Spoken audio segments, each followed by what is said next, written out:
Hey YouTube, what is going on? My name's Dustin, and if this is your first time dropping in on the channel, first of all, I want to welcome you. And do me a favor by hitting that subscribe button down below. We've got lots of truck-related content on this channel, anything automotive, you can find it here. As you guys can tell, we are in the high country today, and I just wanted to shoot a video just in here. The outside background noises, they're kind of rough. We got lots of birds chirping, some dogs in the neighborhood and whatnot. And then, of course, sometimes, whenever I'm out shooting in my front yard, I don't need to give my neighbors any more reason to think I'm any more crazy than I already am, right? It's so funny, talking to this camera. It's easy because I feel like I'm talking to you guys, but as soon as, like, somebody else is thrown in the mix and they see me, they always kind of look at you like, what are you doing? So, it's kind of funny like that. Just, if you're thinking about starting YouTube, it's definitely funny, some of the looks that you get whenever you look like you're just talking to yourself and not to the camera, which, like I say, I'm talking to you guys.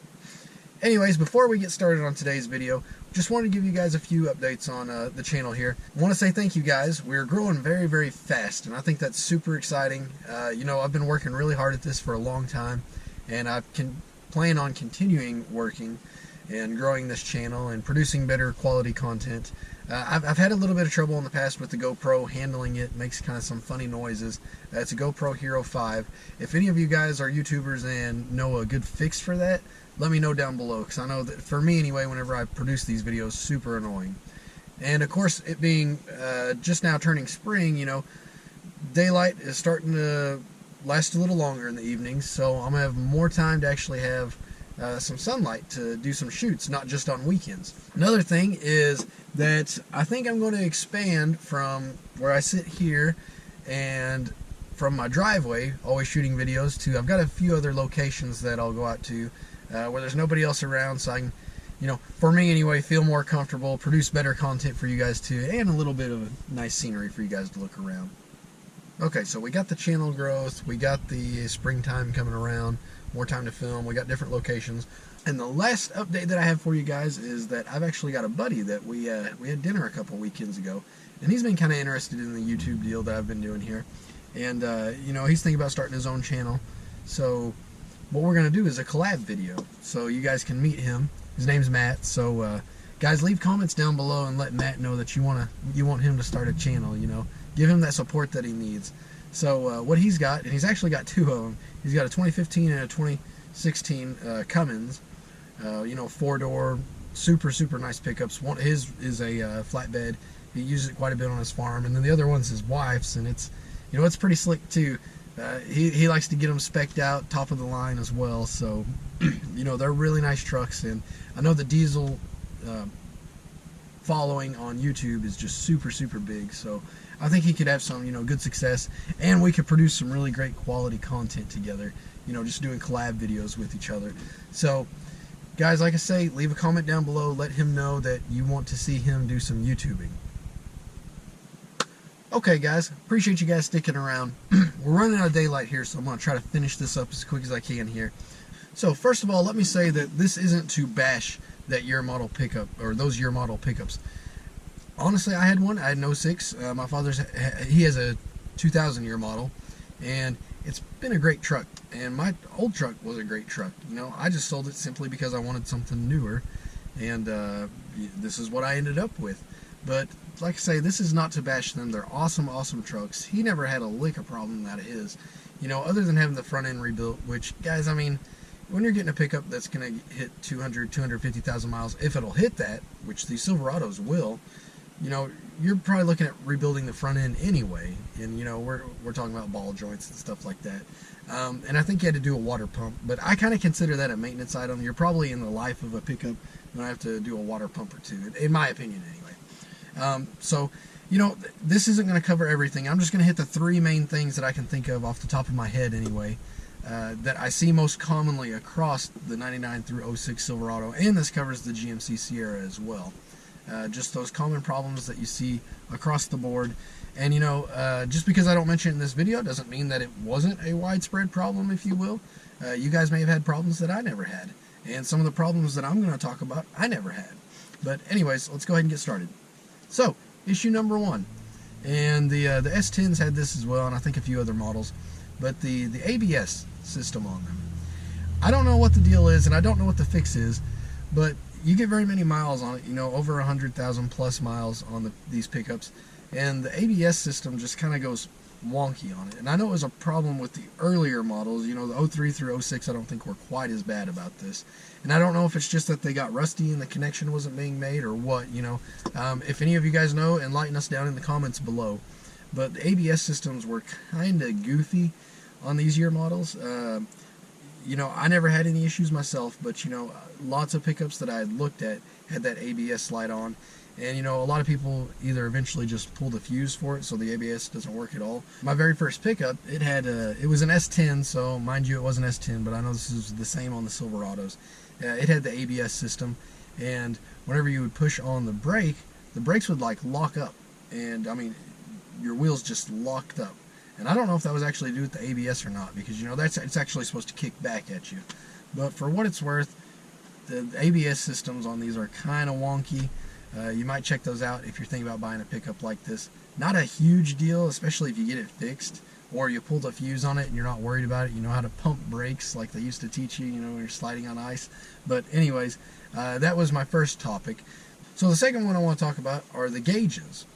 Now, the gauges on these things, and this was primarily the 03 through the 06, but holy cow, the gauges are notorious for not working.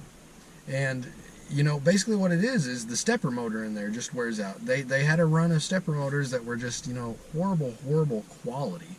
And, you know, it was all of them. So you never knew which one was going to go haywire on you. I did have that problem on my 06. And I was actually able to correct it. Like, the stepper motor wasn't ruined by any fashion, but the oil pressure was always high. It like jumped way over the 80 psi on there, or I don't know if it's psi or what it is on here, but you know, it jumped way over that mark, so I had to recalibrate it and dial it in where it needed to be. And even the stepper motors, it's not a huge deal. You guys might think it is, but it's really not a huge deal, especially to fix those. Now that I've sold the pickup, I wish I would have it to show you guys what I'm talking about here. But I wish I'd have done a video. You can drop that thing down into first and pull the panel off, and I think there's like 4 bolts to take the dash out and then a few plugs. And then, I mean, you can get right into it. And those stepper motors, if you've ever soldered before, you can take the old stepper motor off, order new stepper motors for super cheap. And like I say, if you're decent at soldering, you can solder those new ones on pretty easy and do a good clean job, and then your stepper motors are good to go. And then once you get the newer, updated, better stepper motors, then you're good to go. So that's the second thing that I've seen a lot on these pickups, and I'll throw a third or a fourth one in here too for you guys. On the, let's see, well, basically the 99 through the 05 anyway.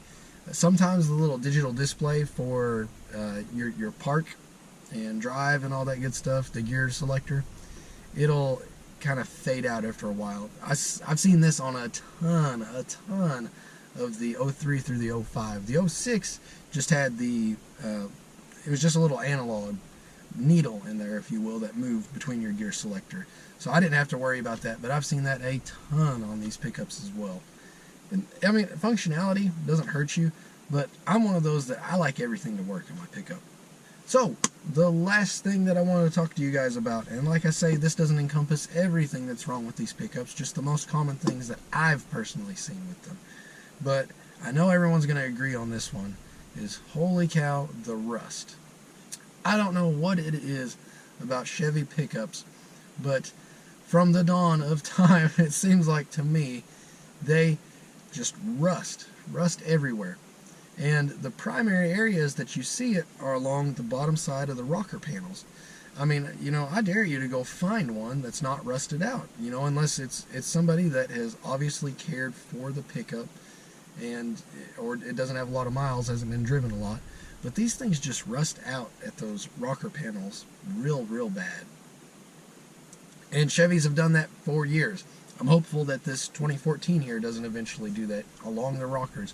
While we're on the subject of rust as well, another thing I wanted to talk about was the brake lines on these things. The 99 through 06 brake lines rusted out. My understanding is they used an untreated steel for the brake lines, and that caused them to rust out. They made some updated ones, so you can swap those out, and you know, you get a lot better results. So guys, like I say, I know this didn't encompass everything that's wrong with that generation of Silverado. And I don't want guys, like I say, to think that I'm knocking that pickup, because I think they're great pickups. They, besides those few issues that I talked about there, they're super solid. I mean, there's no reason, if you take care of the pickup and do the preventative maintenance like you're supposed to, that you shouldn't get at least 250,000 miles out of them. I mean, and I'm serious. I mean, at least 250,000 miles. Unless you just got a lemon for some reason, and I haven't personally seen a lemon of one of those. Those 5.3 motors they've been using forever now. I mean, they're still in the current generation, with some updated technology and whatnot. But those 5.3s, they're just solid motors. Okay, guys, it's getting dark, so I'm going to wrap up this video. Before it's bedtime, I need to install this AC Delco cabin air filter. I did a video on that the other day, so if you got a 2014 or newer Silverado, be sure to check that out. I don't think this one's ever been changed, so I need to do that before it gets dark. So I'm going to go ahead and wrap up this video. Like I say, just want to appreciate you guys really watching, especially you guys that watch to the end, all my subscribers out there. We're not a big channel, but we are growing, and I never even thought we'd get this far. So all you guys mean a lot to me, and I really appreciate you guys sticking with me and helping this channel to grow and showing me the support in the comments. Oh my goodness, we get so many comments anymore. I just think that's awesome to hear you guys reach out to me and actually talk to each other, because I do reply to all the comments in the comment section, because I like to hear from you guys, and I want to know what you guys want to see in the future as well. Okay guys, once again, I just want to say thanks for watching, and stay tuned. We got lots of cool content coming up, and I'm super excited for it, and I hope you guys are as well. Thanks for watching.